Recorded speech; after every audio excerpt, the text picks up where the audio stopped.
Welcome to the Deep Dive.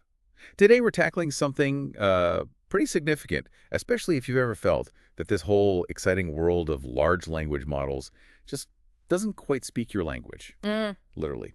We're looking at a new open source project called Babel, and it's really aiming to change the game for multilingual AI. That's exactly right. I mean, we've all been pretty wowed by what these models can do, right? Absolutely. But the reality, especially for the publicly available ones, the open source ones, is that they still heavily favor just a handful of well-resourced languages. Yeah. And that leaves a huge number of people around the globe, people who speak other languages, at a real disadvantage. Totally. So our mission today really is to understand what makes Babel different. We've got the research paper here that details how they built it. Right. And we're going to unpack how it's designed to broaden access, get this powerful tech out to a much wider range of languages. Okay, let's dive in. Okay. So the paper really hits on a key point right at the start.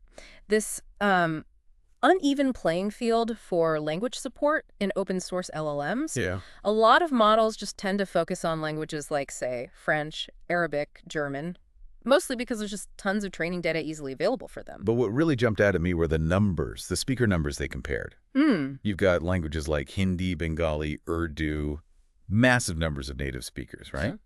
Often getting less priority than languages with, frankly, way smaller speaker bases. Yeah, it's quite stark when you see it laid out. Hindi, something like 345 million first language speakers. Bengali, maybe 237 million. Urdu, around 70 million. Huge numbers. And then you compare that to French, roughly 74 million, German, 76 million. It really makes you pause and think, who exactly are these multilingual models actually built for? It does. It really does. The paper even brings up the Tower of Babel metaphor. Right. You know that old story about languages getting all fragmented? It's sort of highlighting how we're still wrestling with this challenge of linguistic diversity, even now in the AI age. So Babel walks onto the stage. What's their plan? What's their core strategy to fix this imbalance? So Babel is presented as this new open source multilingual LLM, and they have a very clear goal: serve over 90% of the world's population. Wow. Their focus is squarely on the top 25 languages ranked by the number of speakers. 90%. That's incredibly ambitious. Can you give us a feel for some of the languages they're really prioritizing beyond the ones we always hear about? Absolutely. So, of course, you've got English and Chinese in there, but crucially, also languages like Hindi, Spanish, Bengali, Urdu, Swahili, they're high on the list. Okay. And here's the really significant bit. The researchers point out that more than half of these top 25 languages just haven't gotten this kind of attention from other open LLMs before. So it's a very deliberate push towards, well, much greater inclusion.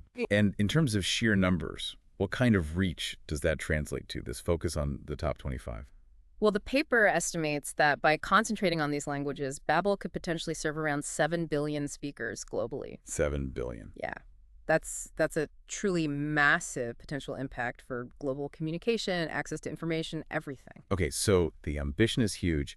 How do they actually do it? How do they build a model with that kind of language breadth, but also make it, perform well? What were the key innovations? Well, one of the biggest hurdles when you're dealing with so many languages, especially the ones less represented online, is getting enough high-quality training data. Right, garbage in, garbage out. Pretty much. So a real cornerstone of Babel's development was this incredibly rigorous, very careful approach to preparing the data. Makes total sense. You need good ingredients, right? Yeah. So what kinds of sources did they pull from? Where did they get all this multilingual text? They cast a really wide net. Sources like Wikipedia, fantastic for many languages. Also, textbooks from the Cosmopedia Project, news articles from CC News, web data via Culture X, and this big multilingual data set called MADLAD 400. It's a really diverse mix. That sounds comprehensive. Yeah. But how did they make sure all that diverse data was actually good?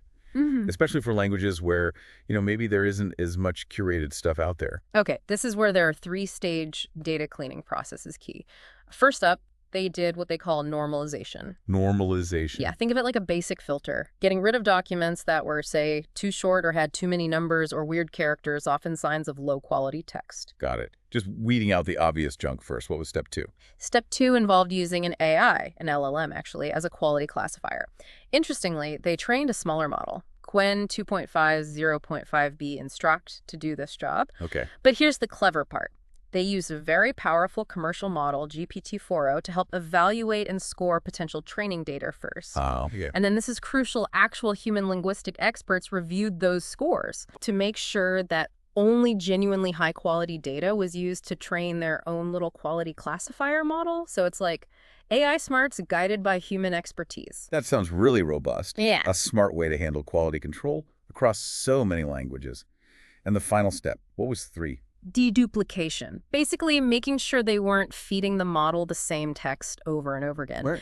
They use these clever digital fingerprinting methods like Minhash to find and remove duplicate or near duplicate documents, keeps the training efficient, and stops the model just memorizing repeats. Okay, so they've got this carefully cleaned up, high-quality, diverse, multilingual data set. That's the fuel. Now, how do they build the engine? How do they scale up the model itself to handle all this? Yeah, this is where they did something pretty innovative. They used a technique called layer extension. Layer extension. Okay, break that down. How does that work? Visually, maybe. Okay, imagine an LLM has lots of layers, right? Like Yep. floors in a building, processing information step by step. Layer extension is kind of like adding new identical floors, but Yeah. specifically onto the upper levels of the building. They found that adding new layers in the second half of the model architecture Okay. is less disruptive. It doesn't mess with the foundational knowledge the model learned early on. It's like adding penthouses to a skyscraper that's already standing strong. You boost the overall capacity without shaking the foundation. That's a great analogy. Okay. So you increase the model's power, its parameter count, without risking Yeah. the core stuff it already knows. Clever. And I think you mentioned they made 2 different sizes. Yes, exactly. Yeah. 2 main versions. There's Babel 9B, that's the B for billion parameters. It's more compact, efficient, probably easier for people to run and adapt. Right. And then there's the big one, Babel 83B, much larger, designed to really push the limits and achieve state-of-the-art performance among these big, open multilingual models. Okay, 2 models, innovative data approach, this layer extension thing. How well did they actually work? How did they test them across all these languages? Well, they put them through a real gauntlet of tests, a comprehensive evaluation covering several key areas. Like what? Things like world knowledge, using benchmarks like MMMLU and M3 exam, reasoning skills tested with MGSM and Xcopy, language understanding with XNLI, and critically, translation ability using Flores 200. Okay, a thorough checkup. Yep. Let's start with the smaller one, Babel 9B. How did it stack up against other models around that 10 billion parameter size? The results were, frankly, really impressive. Babel 9B got the highest overall score among those 10B-ish base models, an average of 63.4 across all those tests. Highest. Outperforming what sort of competitors? Yeah, it outperformed well-known models like Gemma 2.9b, Mistral 12b, Llama 3.18b, and even the base model it was built on, Qwen 2.57b. Wow, okay. That's a pretty strong validation of their method. Any specific areas where it really excelled? Yes, definitely. It got the top scores on Xcopy that's about causal reasoning, understanding why things happen. Also, MGSM solving math word problems in different languages. XNLI understanding sentence relationships across languages, and Flores 200, that big translation benchmark. So strong on reasoning, understanding, translation. Exactly, which suggests if you, the listener, are working in one of the languages Babel covers, you might see real improvements in those kinds of tasks. Very cool. Now, what about the heavyweight, Babel 83B? How did it fare against the other big, open, multilingual models? Same story, really, just at a higher level. Babel 83B also achieved the highest overall performance in its weight class. Okay. It outperformed strong competitors like Llama 3.170B and Qwen 2.572B, scoring an average of 73.2. Another clear win for Babel. Were its strengths similar to the 9B version? Well, it also aced Xcopa and XNLI, showing great reasoning and understanding. But interestingly, it also took the top spot on MMLU, that's broad general knowledge across lots of subjects, Right. and M3 exam, which uses real exam questions from different countries. And again, exceptional performance on the Flores 200 translation test. Yep. So it sounds really well-rounded. Strong across the board for knowledge, reasoning, translation. Yeah, it indicates a really powerful and versatile multilingual capability. Could be a fantastic tool for a huge range of tasks in many, many languages. Now, didn't the researchers also look at performance specifically for languages that don't have much data? They mentioned high resource versus low resource. They did, yeah. That was a key part of their analysis. They basically grouped the languages based on how much data exists for them in places like Common Crawl. Okay. High resource are the ones with lots of data, the usual suspects often. Low-resource languages are the ones with much less data, the ones often overlooked by previous models. And what did they find there? Did Babel help the low-resource ones? Yes, significantly. Babel 9b showed a really noticeable improvement on these low-resource languages compared to the model it was based on, Qwen 2.57b. Ah, so their approach really paid off for those underserved languages. Exactly. It's a crucial finding because it shows they're genuinely boosting capabilities for languages that haven't had this level of AI attention before. For speakers of these languages, this could be a really big deal.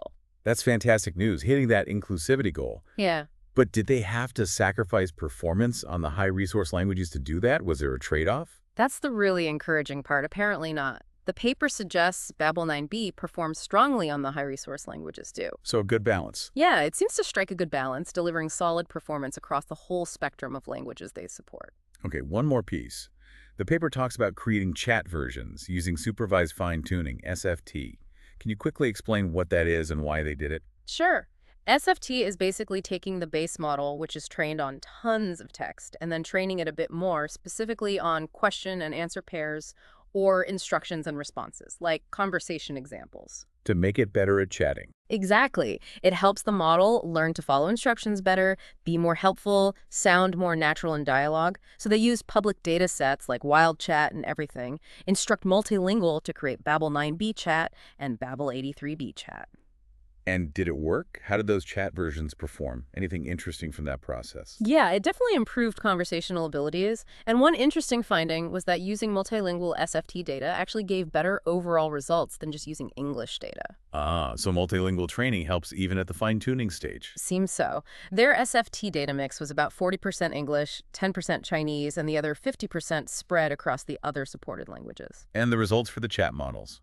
How did Babel 9b chat do? It came out on top again. Highest average score among Instruct models around that 10B size, even beating Gemma 9B Instruct, still showed those strengths in reasoning, understanding, and translation, but now in a chat format. And the big one, Babel 83b chat. Also achieved the highest average performance among the open multilingual chat models they tested. And remarkably, the paper notes its performance gets very close to GPT-4o. Wow, close to GPT-4o. That's a major commercial model. It is. And Babel 83b chat got top scores in understanding nuances and CLI and reasoning XOPA in those conversational tests. That's a massive achievement, especially considering, as the paper really stresses, they did all this using only publicly available data. Absolutely. It really highlights how strong the base Babel models are, even before any proprietary fine-tuning. It really does. It suggests the foundation is incredibly solid. Yeah, and it points to the potential. If this is what's possible with public data and these techniques, imagine what could happen as even more diverse, larger multilingual data sets become available and research continues on scaling and tuning. Okay, so let's wrap this up. If we boil it all down, what are the main takeaways from this deep dive into Babel? Well, I think Babel is clearly a really significant step forward for open source multilingual AI. Its biggest strengths are, first, that much broader language coverage, really focusing on widely spoken languages that were frankly left behind before. Right.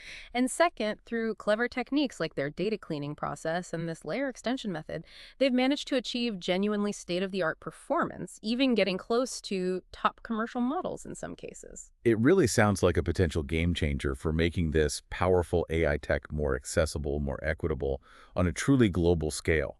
So for you listening, if you work with or care about languages beyond just English or the usual few, Yeah, Babel seems like a really exciting development, a new tool worth exploring. definitely. And it leaves us with a fascinating thought, doesn't it? Given what Babel achieved just using publicly available data, what other breakthroughs are waiting just around the corner? What happens when we get even better, bigger multilingual data sets and we keep refining these methods for scaling and fine-tuning? It really makes you think about a future where language is much less of a barrier in the world of AI.